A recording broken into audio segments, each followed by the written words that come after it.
I had just embarked on my college journey, full of excitement and dreams of becoming a doctor. Saving up since my high school graduation 2 years ago had finally paid off, and I was eager to embrace this new chapter in my life. What could possibly go wrong? As it turned out, quite a lot. On the second day of college, a call from my mother changed everything. Her tearful voice trembled through the phone as she delivered the devastating news. "Aurora, honey, I've got cancer. You have to come home." In an instant, my world crumbled, and the aspirations of becoming a doctor slipped through my fingers. Without so much as a farewell to my new roommates, I hastily packed my belongings. The savings I had meticulously set aside for my college education were now desperately needed for my mother's treatment. I had to return home as swiftly as possible, as I couldn't bear the thought of losing her. I secured one of the last train tickets available and sprinted to catch it, laden with my luggage. The only empty seat was beside a rather haughty-looking woman. As I settled into it, I noticed her noticeably shift away from me as though repulsed. It was as if she thought I emitted an unpleasant odor or something. She was engaged in a loud, obnoxious phone call, complaining about sharing the train with what she deemed to be common people and how it was utterly unacceptable that her private jet was unavailable.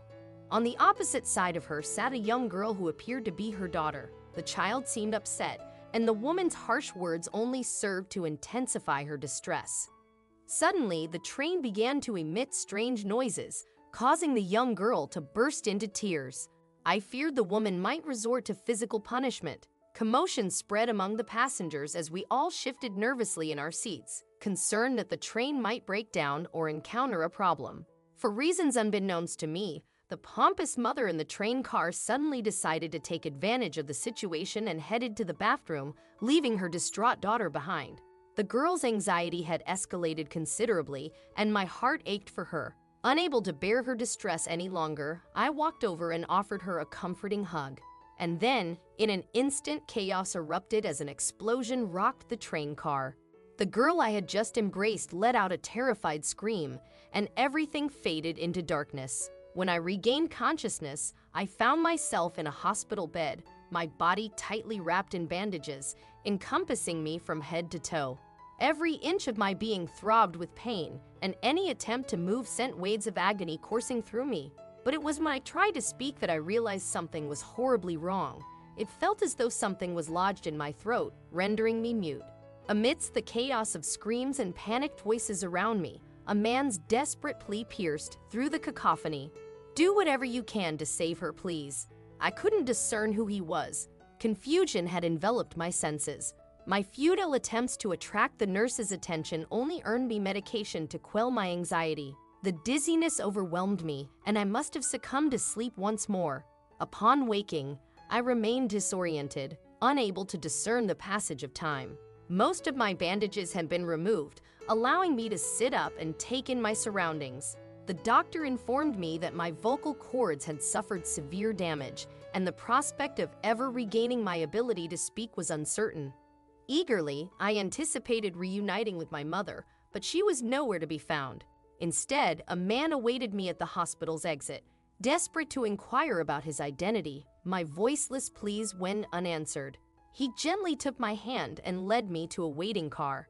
Anticipating a journey back to my mother's side, I was taken aback when we arrived at an opulent mansion. Incredibly bewildered, I struggled to understand what was happening.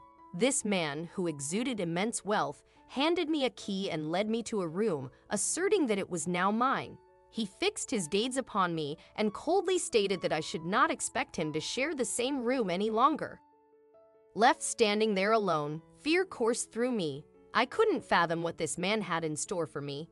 The unknown loomed ominously over my thoughts. Seeking refuge in the bathroom, I gazed at my reflection in the mirror for the first time since the accident.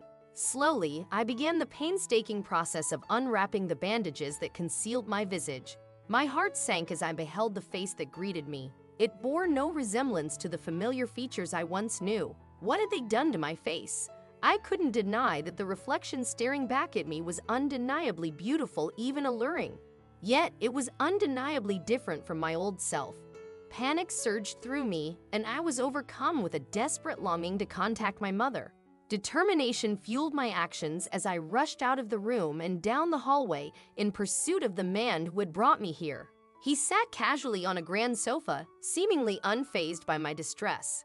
I attempted to convey my request for a phone using sign language, but he remained immobile, merely offering a sinister smile. Then he laughed and uttered chilling words. "After what happened, you'll never use a phone again." With a dismissive gesture, he treated me like an inconsequential inconvenience. I steadfastly refused to back down, locking my gaze with his. The man's demeanor shifted as he continued, revealing a strange revelation. He spoke of a traumatic incident, an accident involving a daughter we supposedly shared. I struggled to comprehend. I was only 20 years old, and I had no recollection of ever having a daughter with this man. Desperation compelled me to pick up a pen and paper, and I scrawled the words, "I don't understand where I am or who you are. My name is Aurora, and I urgently need to contact my mother." I handed him the note, but he responded with laughter, tearing it up as he turned toward me.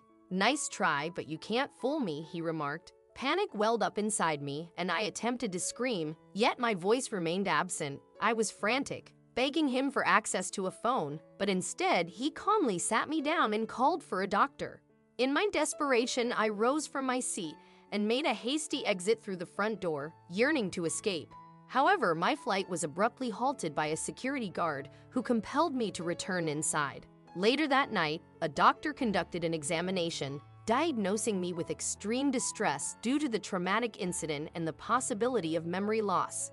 And so, my life unfolded over the ensuing months under the constant supervision of numerous doctors and psychiatrists. Despite the challenges, I persevered in my quest to reach a phone. Unfortunately, my attempt to locate the man's phone resulted in my capture, leading to nighttime confinement in my room. I felt like a captive, succumbing to the man's ceaseless accusations of infidelity with his best friend and his assertion that he could never forgive me. One day, while he berated me at my side, my frustration reached a breaking point. In a desperate attempt to scream, I opened my mouth and miraculously, my voice returned. It initially sounded unfamiliar, but gradually, it regained its natural tone. Ignoring the man's insistence that I remain silent, I began questioning him about the events that had transpired. He disclosed that I was to meet him at the train station to sign divorce papers, triggered by my affair with his best friend. However, a tragic accident had occurred, a broken railroad track causing the train to derail and collide with a subway wall, resulting in fatalities and severe injuries exacerbated by a subsequent fire. He added that had I not been holding his daughter during the accident, identifying me by my post-accident appearance would have been nearly impossible. Suddenly, everything fell into place. The haughty woman seated next to me on the train was his wife, who had passed away. It seemed that everyone believed I was her, despite the absurdity of the situation. I desperately attempted to convey my story, insisting that I was not his wife. However, my efforts were in vain, and I was utterly exhausted. He accused me of deceit, asserting that I needed to confront the truth of my actions rather than assuming someone else's identity. The situation seemed utterly hopeless, but when he left on a business trip, I seized the opportunity. I managed to pilfer some of his money and offered $400 to one of his house servants in exchange for a brief phone call. Thankfully, he agreed to let me use his phone for 5 minutes. My first call was to my mother, but it continually went unanswered. I dialed repeatedly, attempting every other number I could recall from memory. I desperately needed to speak with someone, anyone. After nearly giving up hope, my aunt finally picked up the phone. When I identified myself as Aurora, she burst into tears. She questioned whether it was a cruel prank, stating that Aurora had perished in a train accident several months ago. Determined to convince her, I sang a childhood song she used to sing to me. Her sobs turned into tears of joy as she realized it was truly me. She disclosed the shocking truth. I had been declared dead for 8 long months. The news left me in utter disbelief, but my primary concern was my mother. I urgently requested to speak with her, and as the line went silent, my heart sank. I recognized the sound of her sobs, and I knew. My heart sank as I heard the devastating news. My mother had passed away, and it was all because of me. Upon learning of my supposed demise, she had refused treatment, questioning the purpose of life without her daughter. In her eyes, it was better to join me in death. The weight of guilt and sorrow overwhelmed me as I sobbed into the phone. As I struggled to process the loss, my avaricious aunt took the opportunity to inform me that she had obtained control over my mother's inheritance through the court, which had assumed I was deceased. She callously explained that returning any of that money was highly improbable due to her and her husband's actions. My patience with her was non-existent, and I promptly ended the call. I had never held any affection for this woman or most of my relatives, for that matter. They were the antithesis of my mother, devoid of the love and compassion she had embodied. None of them had even inquired about my whereabouts, leaving me feeling entirely alone in the world. With no other options, I decided to remain in the house with my ostensible husband and feign memory loss until I devised a plan. Every day after he left for work, I would discreetly pilfer money from his office. In the evenings, I played the role of a dutiful wife, cooking dinner and attempting to maintain a facade of normalcy. Gradually, it felt as if we were truly a married couple. His name was Jackson, and with each passing day, he grew slightly more trusting. He allowed me some freedom, provided me with a phone, and ceased mistreating me. Eventually, I had accumulated enough money to leave, yet I chose to prolong my stay, finding a surprising sense of companionship in his presence. I continued to delay my escape, and before I knew it, another 6 months had slipped away. Despite knowing that I was leading a deceitful existence, I found myself unable to leave. I had developed genuine feelings for Jackson, and I was committed to maintaining the facade of a devoted wife. I wanted to ensure he didn't suspect me of infidelity. To sustain this illusion, I went to great lengths. I left heartfelt love letters by his bedside each morning, prepared his breakfast, and expressed my care for him in various ways. These efforts were not in vain, as Jackson began to reciprocate my affection. One night, he extended an invitation for me to stay in his room, and I felt like I was living the happiest days of my life. However, my euphoria was short-lived when, a month later, reality delivered a harsh blow.